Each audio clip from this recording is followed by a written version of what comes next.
thank you for joining me today. My name is Chrissy Hodges, and I'm the host of Mental Illness Matters, which is a radio podcast and blog talk radio.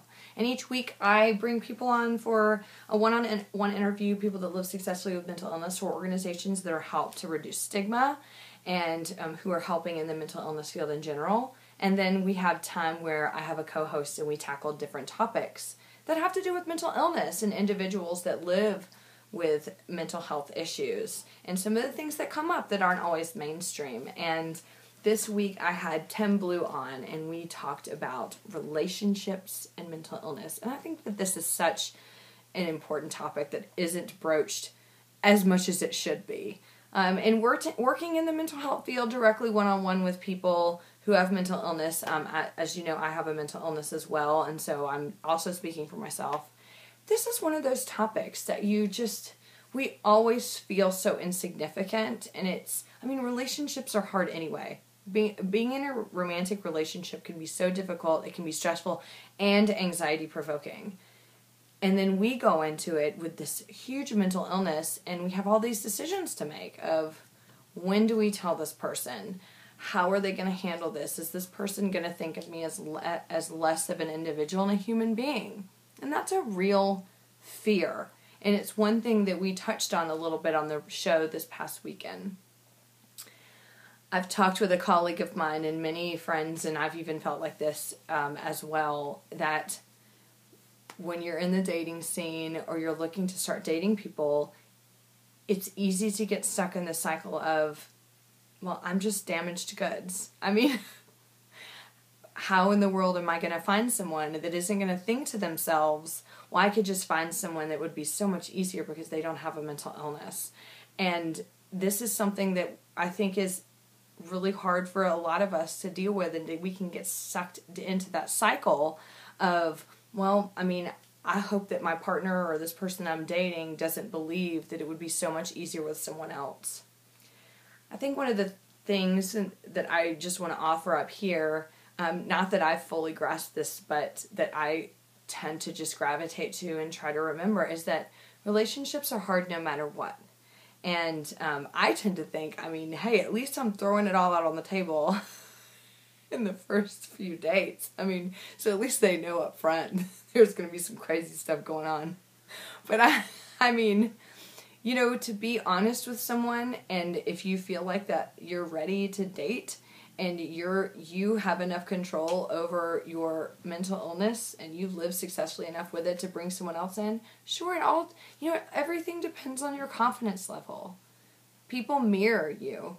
And if you're confident and you are living in a way that you are taking care of yourself, then that person is going to understand that that's just part of who you are. Which brings me to my next point. There's a lot of discrepancy and there's a lot of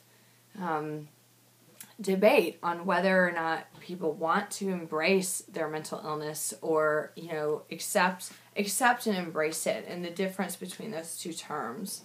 In my own personal opinion, I'm 38 years old, I've had my disorder for 30 years, I absolutely embrace it. I absolutely accept it. That doesn't mean that I have to love it. At times I certainly hate it. And I look back on many times in my life and think, God, things would have been so much easier if I didn't have to deal with this. But that's not the way it is. And so many of you out there who are living with mental illness, you know this to be a fact. And that, for the rest of our lives, we have to deal with this. So I just want to turn today to, especially when it comes to relationships, let's look at the positive just for a second. That doesn't mean that you have to love your disorder. But what have you gotten out of it that's made you a better person? That's a difficult question, isn't it? The thing that I always come across the most, and we touched on this in the show, and I've touched on this many times with people that I know with mental illness, is this. I have become, and many people that I know with mental illness have become more of an empathetic person because of what we've been through. Now, empathy, I don't really believe happens it doesn't really happen all that naturally. And to be able to go through something, even especially not knowing what it is, because many of us lived with our symptoms for years and didn't know what it was. we develop that empathy and developed it at probably a young age. We know things and we are able to apply them to life in a way more effective way than many people. And that's one thing that we can be really happy about and we can be really grateful for.